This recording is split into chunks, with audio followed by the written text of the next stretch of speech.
What's the food you will not eat even if you were offered money? Duong dua, or coconut worms. In some parts of Vietnam, it's apparently pretty popular to eat live beetle larvae. No amount of cash could get me to eat this shit. https://b/.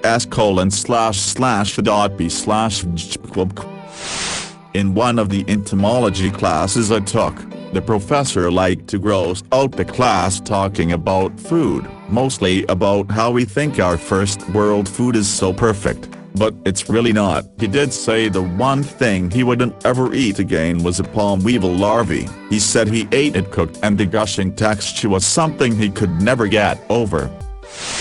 The hood on my car came open at 60 on the highway and completely blocked my sight in heavy traffic. I panicked and jerked the wheel a little bit, which caused me to fishtail a little bit. I shit you not, my driver's education teacher's words from 5 years prior rang in my head to lean down and look through the space at the bottom of the hood. I pulled over and used some wire I found in the trunk to keep the hood closed. Anytime you close your hood, make sure it latches securely by pulling on the hood like you're trying to lift the front of the car off the ground. Edit. Jesus, this is a lot more common than I thought. Trying to get a reaction out of people with weapons is one of the worst things you could do. A girl I graduated with died that way. She was at her boyfriend's apartment and his roommate came in messing with a handgun, taking the mag in and out, etc., and she asked him to stop because it was freaking her out, so he pointed it at her, and he didn't think he got enough of a reaction because to scare her more, he pulled the trigger. He claims he didn't realize there were bullets in it, but he had been playing with the mag long enough to know that, and he should have definitely known better than to point the gun at her at all. This reminds me of when I was probably 10 and I had just gotten a new pocket knife for my birthday. I grew up on a farm and actually used it all the time for doing chores. I took it to a friend's house and was showing it to him. He took it and pretended to stab me in the stomach but stopped right before he actually did. I yelled at him that was idiotic and to give it back. He just laughed. Some kids are taught to respect dangerous tools and some have no clue. I never trusted that friend the same again. I have a similar memory. I was a good kid when I was younger and I would hang out at the library. A kid had a knife and pressed it up against me as a joke and it really rattled me. I had nightmares for about a week after that. Another time a friend pointed a gun at us as a joke. Real fucking stupid. And I swear you can almost feel the tension in the area they are pointing at. I can't imagine how scary that must have been, especially at that age. Fuck, I wasn't sure I had anything to offer to this thread, but your comment unlocked a memory. About 29 years ago, when I was around 6 years old, I went to a friend's house. My mom and I moved a lot, since we were always renting, so I wasn't great friends with this kid and my mom didn't know their parents all too well. Anyway, I was upstairs in this kid's parents' room. It's just him and me in there, sitting on the floor. He asks if I want to see something cool. Obviously I did. He pulls a box out from under his parents' bed. It was a really nice, shiny wooden box, hefty. He had to put some strength into pulling it out. I couldn't wait to see what was inside. He opens the clasps, lifts the lid, and pulls out a revolver. I was initially curious and probably a little excited to see something I had only seen on television. He then points the revolver directly at me. I freaked out immediately, tried to gain traction as I pushed my feet out from under me. I just fell back and kept pushing myself away from him, and the gun, with my heels. My legs were jelly. I quickly ended up in the hallway, at the top of the stairs, and just let myself fall backwards down the stairs. I rolled to the bottom, jumped up, looked directly at his startled mother, who was standing in the kitchen, none the wiser, and I bolted out the front door. As soon as I got home I told my mom. I remember her going over to their house, without me, immediately after. Never played with that kid again. had a paintball fight on Christmas morning with two cousins and their neighbor kid at around 13 years old with our brand new guns we got as gifts. The neighbor got mad, ran home, came back with a shotgun, and pointed at my face. All I remember is looking at the ground and waiting to die. The kid was 11-12. He did have his own paintball gun, and had already shot me a couple times before I got him. He was my cousin's neighbor. I think it was the first time I ever met him. It was 20-ish years ago, as I'm 33 now, so I can't even remember if I told my parents. I don't know if anything happened to him or not. I'll ask my cousin. Too. Cousin said we never told parents. Maybe we were scared of retaliation. I know I never touched that paintball gun again though. Man, that's awesome. There were witnesses. I was glad to get to that part because as I was reading you going onto the lawn and hitting the wall, I was thinking, that's such crap that they would get dinged by their insurance for something not their fault. That's the fucking shitty part about insurance. If you avoid the accident that would have been caused by a reckless driver and they take off, you're screwed with damages to your vehicle for being the one who did nothing wrong. When I was 18 I was driving through an intersection with the right-of-way, going 70 km/h, or 43.5 miles per hour. A man in a blue Mazda 3 hatchback decided to run the red light turning left. He was so close to me that I could see the whites of his eyes, and in a split second I thought I'm about to T-bone this guy, driver's side door, and he is going to die. Instinctively I yanked on the wheel and swerved to the right and instantly went over the curb and off the road, onto someone's lawn. I slammed the brakes but because I was on grass the tires locked and the car kept momentum. I went through their wooden fence and garden, and straight into the brick wall on the side of their house. As soon as I went off the road, I 100% thought I was going to die. My life didn't flash before my eyes, but people close to me did. It could have only been a second or two but time seemed to slow down and my brain was racing. I thought about how my girlfriend would react,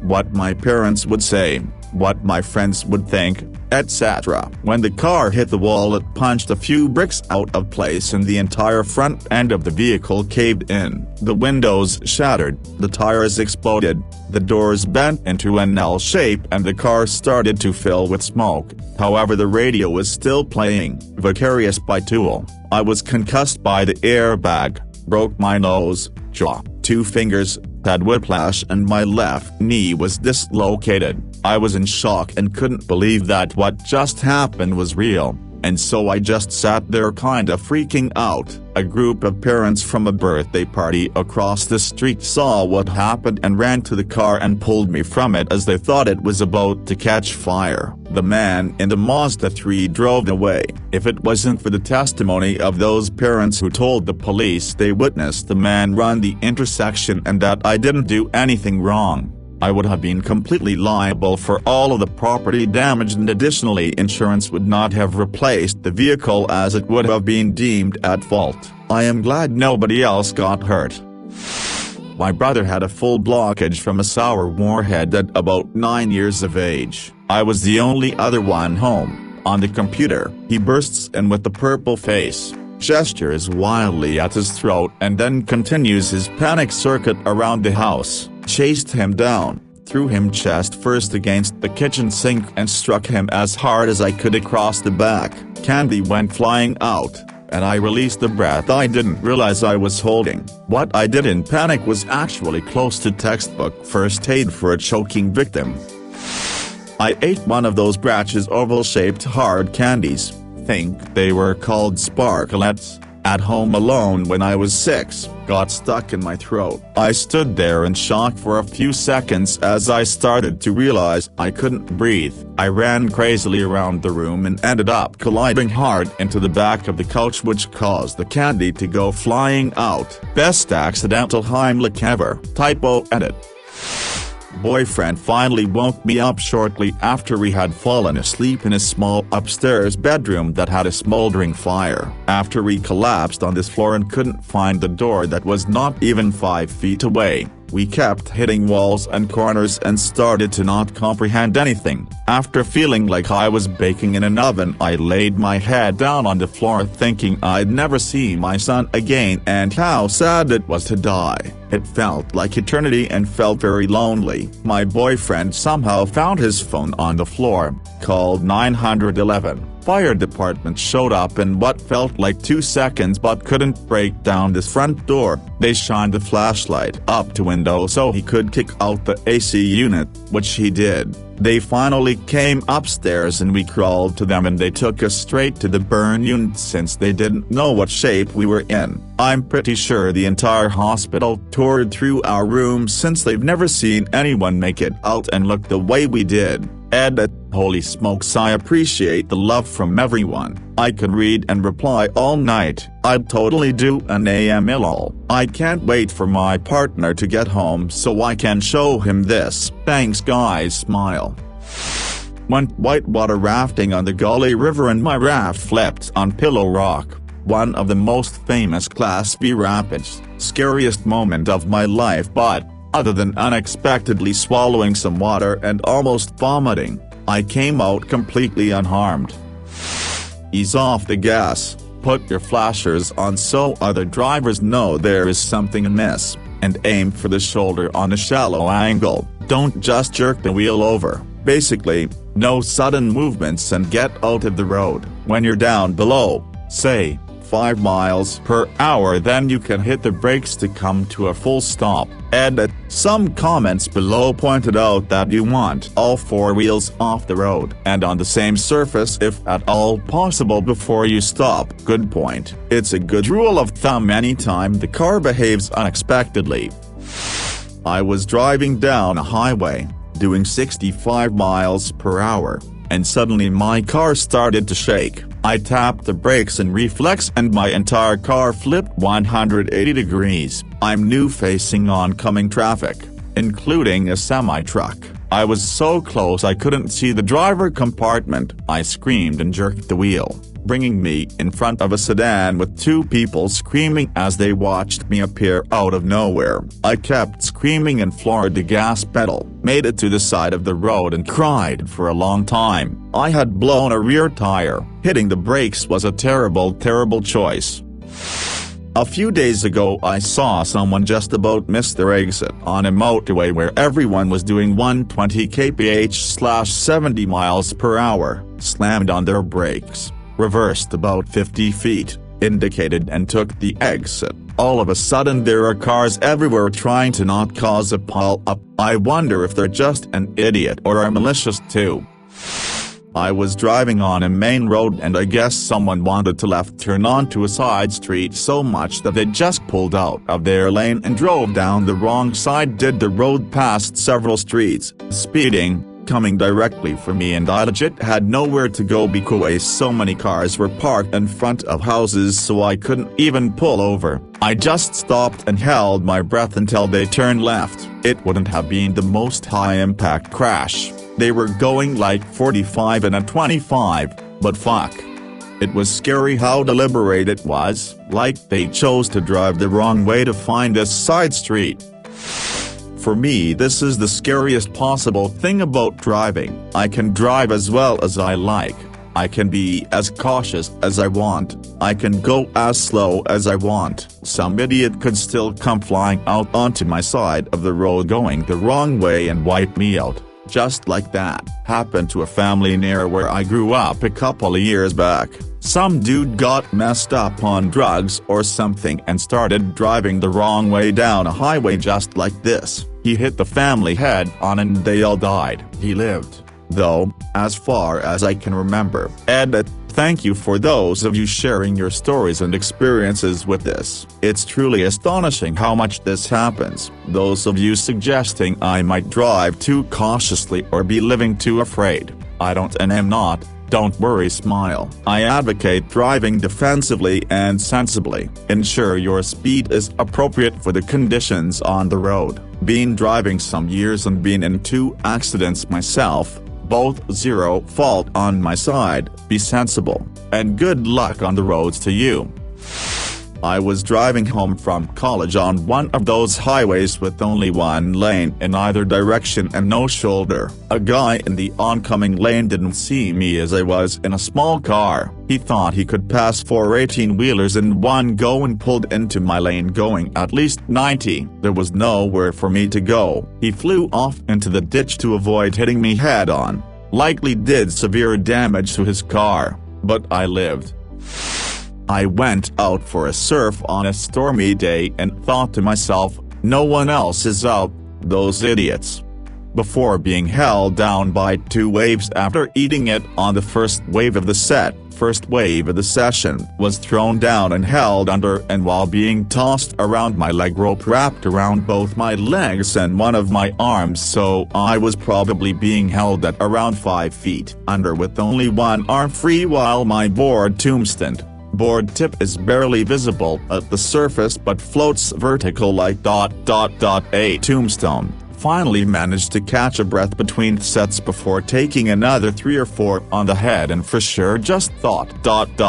well, this is it, no one's out. Fishermen will find my body or my board. Managed to get my other arm free and got to shore very quickly, and then avoided the ocean for a few days even though the waves were absolutely perfect. There's a reason no one was out. Everyone else was 10 minutes down the road at another beach where the waves were smaller and cleaner. Yeah, I got myself into an accident on a motorcycle a number of years ago. I don't really remember anything about the crash, but I remember basically as soon as I stood up and realized I was no longer on the bike, a guy driving a dump truck rushed over to check that I was okay and helped me drag the bike off of the tree it had found its way up. I don't think I'll ever forget that. For reference, I was mostly okay aside from some scrapes, bruises, and strains. I was wearing a helmet, an armor jacket, gloves and riding shoes, got rug burn from my jeans on one leg, and felt like I got run over by a truck the next day. But no permanent damage. Edit: I should note I didn't really have an I'm going to die moment, it was more I'm going along. Why can't I lean any farther? Why am I standing on the side of the road? Why is my bike halfway up a tree? Oh, my leg kinda hurts. Tire popped going over a 2-lane road with steep drops on both sides. My car jerked to the side hard, and my car went sideways. Half my car hung over the side and luckily it's slow so it bottomed out. I climbed into the back seat and jumped out the back door. Some dude in a truck pulled me out and I drove on a flat to the other side and swapped my tire out. Oh god, I'm Vietnamese and my wife showed me a video. She's like, they're a delicacy and they're delicious. Nope, hell number. I wouldn't even go near one if it wasn't food. I'm not sticking that anywhere near my mouth. Even some of my friends are into it. I just can't. Fun fact: one of the many things witches were said to commonly do during witch hunting eras was to cut off men's penises and to collect them. Up to 30 penises would be kept in either a box or a bird's nest, where they would wriggle around and eat oats and corn. People tried to pass this off as a real actual thing to justify witch hunts. History is weird sometimes. In UK they are trying to get them registered on a sentient creatures bill, because their intelligence is more than a dog. I watched my octopus teacher and was well impressed at the survival skills they learn in such a short lifespan, with absolutely no guidance. I can't imagine what they'd be capable of if they spent longer than 2 years on Earth. Definitely the main part for the rest of the gathering, haha. Seriously though, the bread, potatoes and onions and sour cream really come together nicely with surströmming and it's actually pretty delicious. I know most won't try it and it's not like you'll eat it often regardless, but it's worth tasting. Ah yes, the quest in Far Cry 5 that finally made me give up the game in frustration at the weird superfluous bullshit it was making me do for critical path progression. Rounding up bulls to cut their nuts off for a Rocky Mountain oyster festival in the middle of an armed takeover of Montana. When I was little, my grandma who has Alzheimer's made me eat it once. I didn't have the heart to say no, so I just swallowed it straight up. Felt its little body crack under my teeth. The only liquid she had on her at the time was Milo, a chocolate drink basically. A baby duck and a chocolate drink after is not the best combination.